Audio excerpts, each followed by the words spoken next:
Esta é Viena, um dos mais importantes centros culturais e políticos da Europa.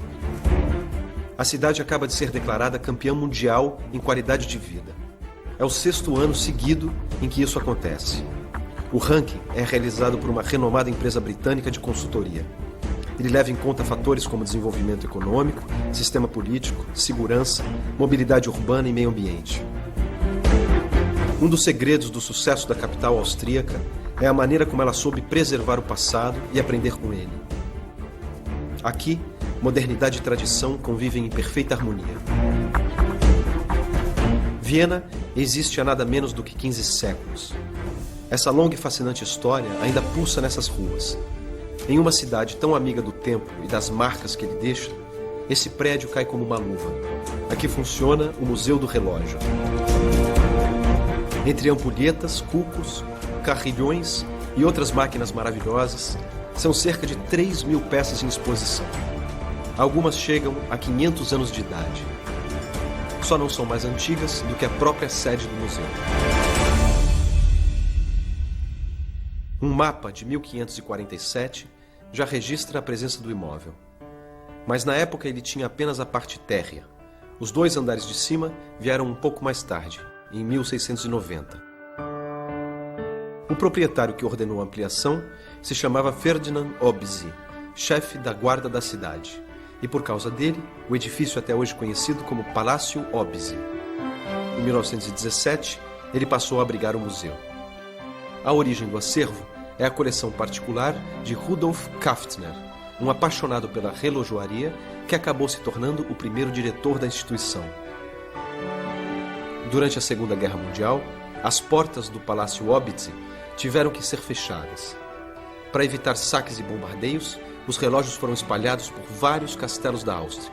Muita coisa acabou se perdendo. Terminado o conflito, o museu finalmente pôde ser reaberto.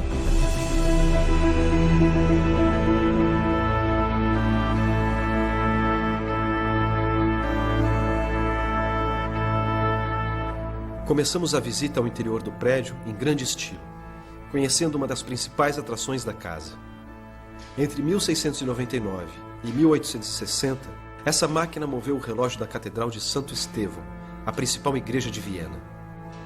A engenhoca foi projetada por um famoso relojoeiro austríaco, chamado Oberkirchner.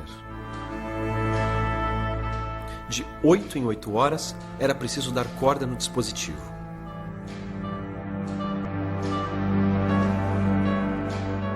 Ja, und sollte es mal passieren, dass der Türmer vergessen hat, die Uhr aufzuziehen, dann wurde er vor Gericht gestellt. Musste dann einen ganzen Tag am Pranger stehen, in einem Pfahl, und wurde also beschimpft von der Bevölkerung, wurde beschossen mit fauligen Eiern, mit faulem Obst, war also dann Besuch gedreckt von oben bis unten. Und es musste dann von der Stadtregierung jemand hinaufgehen auf den Turm und das Gewicht in die Höhe ziehen, damit die Uhr wieder ehrenhaft war und funktionieren durfte. Antes de a máquina em exposição entrar em ação, 3 outras operaram sucessivamente na igreja. Não se sabe exatamente quando a Catedral de Santo Estevão passou a contar com um relógio. O primeiro documento a mencionar a sua existência é de 1417. O conjunto pesa cerca de 700 quilos, o que equivale a um carro de passeio pequeno. Mas quando em movimento, tudo nele parece tão leve e delicado que é como se um sopro pudesse derrubá-lo.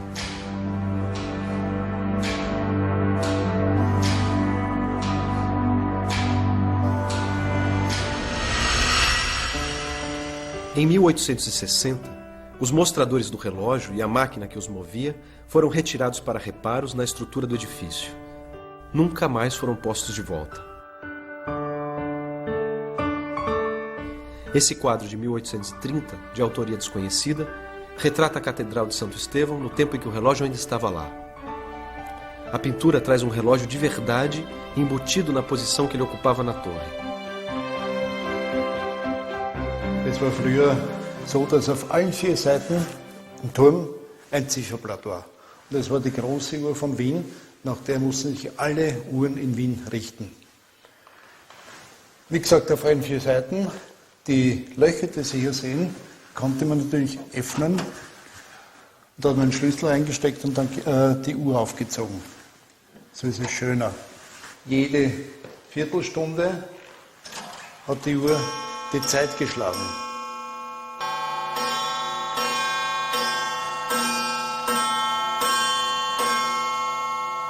Und am 31. Dezember kommen sehr viele Menschen aus aller Welt nach Wien, um Silvester zu feiern und hören hoffentlich um Mitternacht die Pummerin.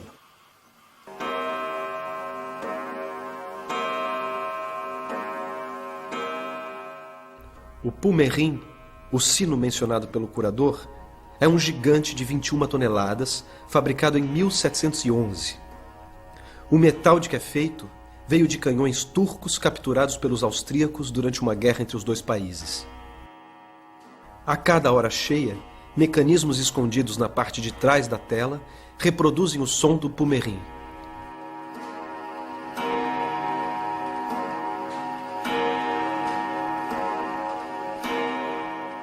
Beethoven, o famoso compositor alemão, descobriu que estava completamente surdo quando parou de ouvir as inconfundíveis badaladas do Pummerin.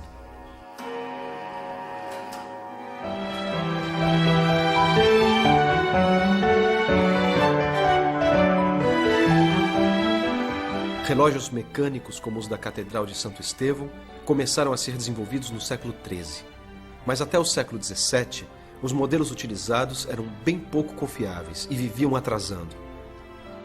Para os ajustes a toda hora necessários, os técnicos se guiavam por relógios de sol. Esta peça, de 1554, era usada para corrigir o relógio da Catedral de Santo Estevão. Nessa vitrine, entre objetos bastante antigos, estão algumas outras soluções engenhosas para calcular o tempo quando os modelos mecânicos ainda não existiam ou não eram muito precisos. É o caso desse relógio de vela, do final do século XVI. A ideia é bem simples, mas muito bem pensada. Essas bolinhas de metal permitem contar as horas pelo ritmo de derretimento da cera. Outro recurso muito comum no passado eram as ampulhetas. Esse modelo de 1664 foi fabricado em Nuremberg. A cidade alemã era famosa desde os séculos XIII e XIV pela produção de relógios de areia. É que a região em que ela está é rica em grãos de quartzo, um tipo de material bem apropriado para preencher as ampulhetas. A peça em exposição tinha autonomia de 3 horas, como se pode verificar na numeração marcada no vidro.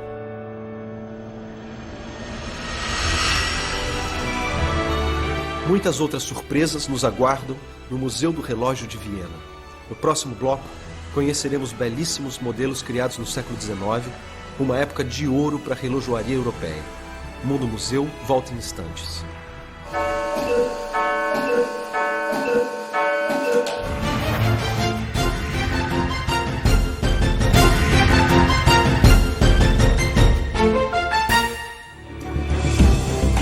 Mundo Museu está de volta.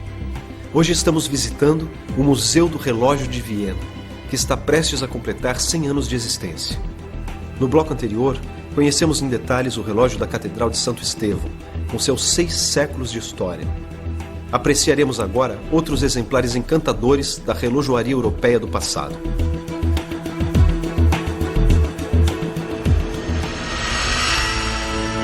Por volta de 1800, como consequência da Revolução Industrial, houve um surto de desenvolvimento na Europa.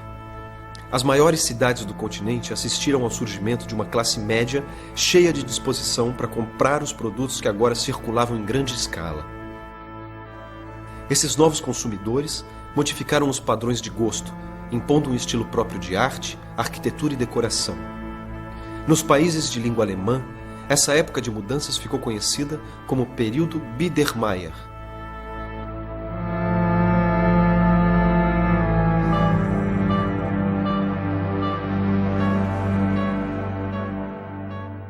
No acervo do museu, há um grande número de modelos criados para suprir essa demanda. Comecemos por essa linda peça do início do século XIX. Also das ist eine typische Uhr des Biedermeier. Für die reichen Bürger war es natürlich interessant, eine Uhr zu besitzen, die nicht nur die Uhrzeit anzeigt, sondern mehr konnte. Und jede Stunde hat sich hier in dem Bild etwas bewegt. Man sieht also einen Springbrunnen und da drinnen gibt es also den Vater, der in einem Buch liest. Dann daneben ist die Mutter mit den 2 Kindern und da vorne liegt der Spitz. Eine richtige biedermeierliche Idylle.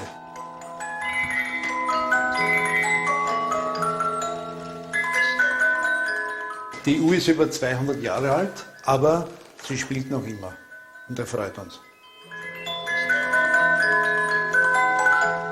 Mas não eram só os relógios musicais que faziam sucesso naquele momento. Outro sonho de consumo das famílias burguesas eram miniaturas como estas. Um espetáculo de sofisticação e delicadeza. Wir stehen also hier vor den kleinsten Pendeln der Welt, heißen Zappler, weil das Pendel vor dem Zifferblatt so schnell hin und her wackelt wie ein kleines Kind. Und sie wurden in Massen produziert, speziell in Wien zur Biedermeierzeit. Und man hat es also versehen mit wertvollen Materialien, Perlmutt zum Beispiel, mit Silber, Türkisen verziert. Also war auch wieder etwas für die reichen Leute, nicht für normale Bürger. Aqui, uma das menores e mais bonitas criancinhas inquietas do museu. Pasmem, ela tem apenas 4 centímetros de altura. As primeiras tentativas de construir relógios em tamanho reduzido datam do final do século XV. O objetivo era criar modelos que pudessem ser usados por viajantes. Mas o século XIX transformou a miniaturização em uma forma de arte.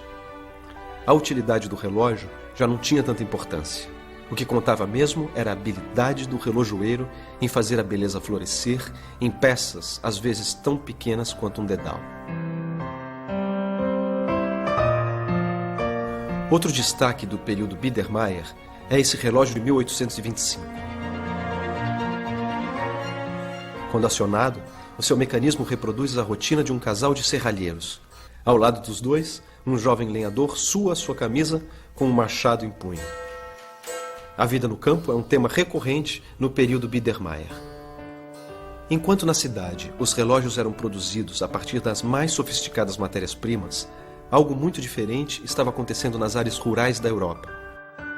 Lá, a madeira era praticamente tudo com que se podia contar na fabricação dos modelos. Mas a destreza dos artesãos fez do limão limonada. Das mãos deles começaram a surgir coisas lindas como esse cuco de 1870, preciosamente entalhado com motivos ligados à caça. Chamam a atenção a riqueza dos detalhes, a elegância das formas e a incrível harmonia entre as partes maciças e vazadas. Tão belo e charmoso quanto a caixa do relógio é o seu mecanismo. Da kommt jetzt heraus, um Viertel, um halb, um Dreiviertel zur vollen Stunde ein Vogel. Das ist die Wachtel, der Quail. Und die ist sehr, sehr, sehr neugierig. Sie fragt jetzt nach der Uhrzeit. Um Viertel fragt sie einmal auf Deutsch, wie spät ist. Und da wir sehr viele englische Gäste haben, kann die Wachtel Englisch. Sie fragt jetzt zweimal, what's the time, what's the time.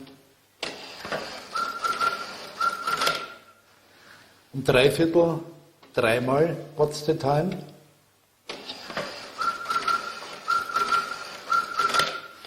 Und nach der vollen Stunde, nach dem 4. Mal Fragen, kommt dann hier der Kuckuck heraus.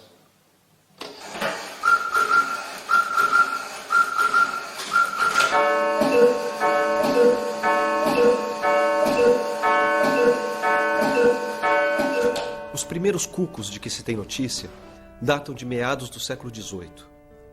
Eles surgiram na Floresta Negra, no sul da Alemanha. No século XIX, os cucos viraram uma febre mundial. Mas isso não aconteceu por acaso. Naquela época, por iniciativa do Grão-Duque de Baden, que governava a Floresta Negra, a região passou a sediar uma escola dedicada ao ensino e ao aprimoramento das técnicas desenvolvidas pelos artesãos locais. Outra especialidade dos mestres da Floresta Negra eram relógios como este modelo de 1860. Sobre eles, sempre aparece a figura de Gambrinus, rei de Flandres, no norte da Bélgica. Uma velha lenda atribui a esse personagem a invenção da cerveja. A verdade, no entanto, é que o processo de produção da bebida já era conhecido pelos sumérios muitos séculos antes de Cristo.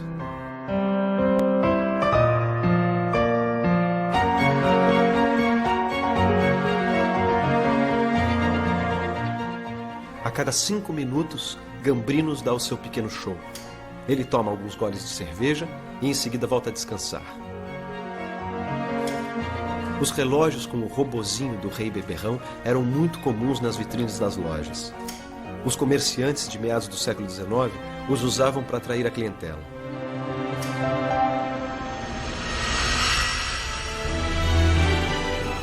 Ainda há muito a conhecer no Museu do Relógio de Viena. Entre as curiosidades que nos esperam no próximo bloco está a peça mais importante da coleção, um monumental relógio astronômico que levou quase 10 anos para ser construído. Mundo Museu volta em instantes.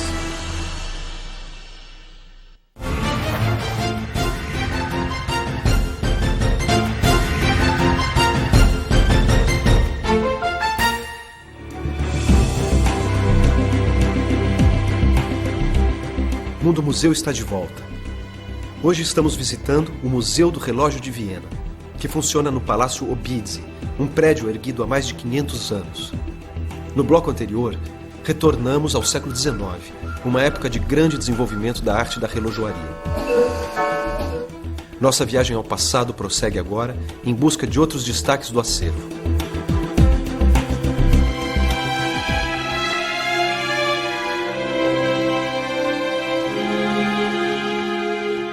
Esta senhora de olhar severo e penetrante é uma escritora austríaca de nome complicado, Marie von Ebner-Eschenbach.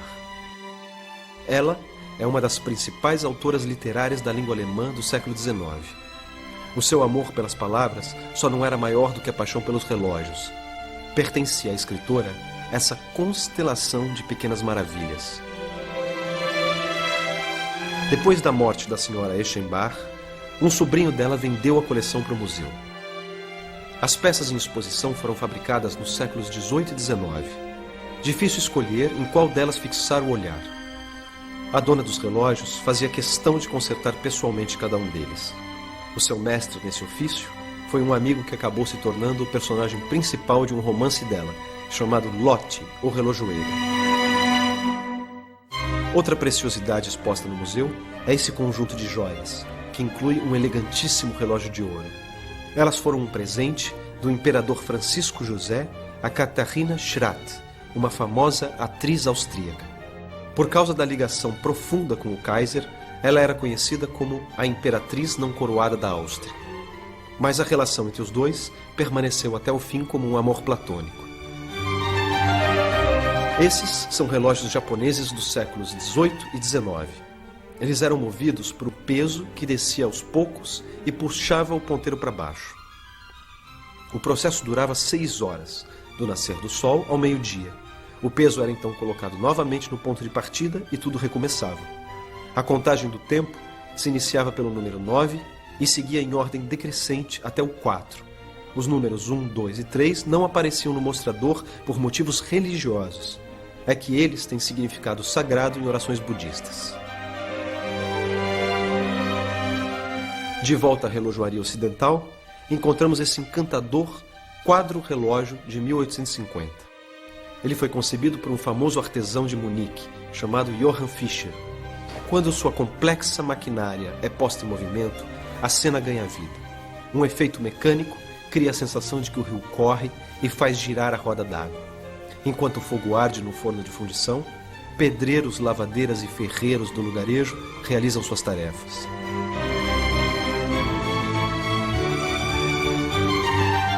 Aqui, um outro quadro-relógio, pintado em 1830 por Karl Ludwig Hofmeister. A figura retratada é Francisco I, que governou a Áustria de 1804 a 1835. Uma de suas filhas se chamava Maria Leopoldina. Depois de se casar com Dom Pedro I, ela se tornou imperatriz do Brasil.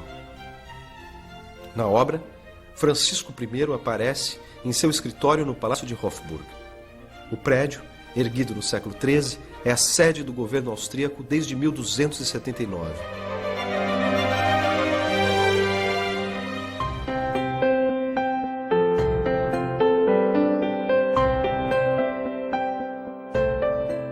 O tempo não para, e com ele avançam as técnicas humanas. Com a relojoaria não é diferente. Os últimos 200 anos foram marcados por seguidas revoluções tecnológicas, e a fabricação de relógios acompanhou o ritmo vertiginoso dessas mudanças. A partir do século XIX, as ruas das cidades passaram a ser iluminadas por lampiões a gás. Durante muito tempo, era preciso que alguém os acendesse e apagasse um por um. No final da Primeira Guerra Mundial, surgiram relógios como esse, programados para fazer os lampiões funcionarem automaticamente. Mas eles tiveram vida curta. Em 1923, a iluminação a gás começou a ser substituída por lâmpadas elétricas. Por causa de sua precisão milimétrica, relógios de quartzo como esse Patek Philippe de 1960 fizeram a fama dos suíços. Mas justiça seja feita, não foram eles que inventaram essa tecnologia. As primeiras peças a funcionar com cristais de quartzo surgiram em 1933 na Alemanha. Os responsáveis pela novidade foram dois físicos chamados Udo Aldersberger e Adolf Scheib. E a viagem chega ao fim com esse impactante conjunto de modernos relógios de pulso das melhores marcas do mundo. O primeiro modelo desse tipo foi criado em 1810 pelo francês Abraham Louis Breguet, a pedido de uma irmã de Napoleão Bonaparte. De início, eles eram usados praticamente só por mulheres. Mas isso começou a mudar quando, em 1904, o brasileiro Santos Dumont encomendou a um amigo relojoeiro um relógio masculino de pulso. Nos voos que fazia, o pai da aviação estava sempre com as mãos ocupadas. Largar o controle dos dirigíveis para consultar um relógio de bolso não era uma ideia das mais recomendáveis.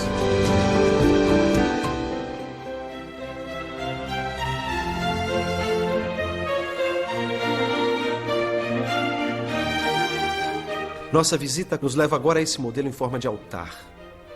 É uma criação do padre austríaco Michael Croftisch. Não à toa, esse tipo de máquina era sempre desenhado e construído por membros do clero. É que os conhecimentos técnicos e científicos necessários para a execução dos projetos eram muito cultivados nos mosteiros e abadias da Europa. Com tantos mostradores, o gigante mais parece a cabine de comando de um avião moderno. Aqui há espaço para tudo, do movimento dos planetas ao calendário de culturas e religiões não ocidentais. Esse outro relógio astronômico também chama atenção. A sua elegância despojada impressiona, mas o que realmente faz cair o queixo é saber que a engenhoca foi construída em 1563. Além de marcar as horas, os mostradores indicam as fases da Lua, o dia da semana, o mês, o trimestre em que estamos. Chegamos agora à grande estrela do acervo do museu. Esse incrível relógio astronômico, criado em meados do século XVIII por padres agostinianos de Viena. Uma verdadeira obra-prima, tanto por fora quanto por dentro. Hier mit dem Drachenzeiger, dem Mond- und Sonnensymbol kann die Uhr anzeigen, ob eine Sonnen- oder Mondfinsternis stattfindet. Hier haben wir die Jahreszahl drinnen. Und diese Jahreszahl würde weiterschreiten bis ins Jahr 9999. Und dann beginnt es wieder mit 0. Also er hat sehr viel Wissen hineingesteckt in die Uhr, hat benötigt für den Bau dieser Uhr 7 Jahre. Und hinter dem Zifferblatt ist das versteckt. Diese Räder sind dazu da, damit sich alle Zeiger bewegen. O relógio ocupa o centro da sala, como se fosse um imenso tótem, um objeto sagrado. Não é fácil tentar decifrar para que servem tantos mostradores e o que significam todas essas inscrições e números gravados nos discos de metal. Os fenômenos aqui registrados e medidos são em muitos casos complexos demais para nós, simples visitantes. Mas será sempre possível continuar apreciando a enigmática beleza das formas, a estupenda sinfonia silenciosa que a máquina, há 250 anos, executa sem descanso.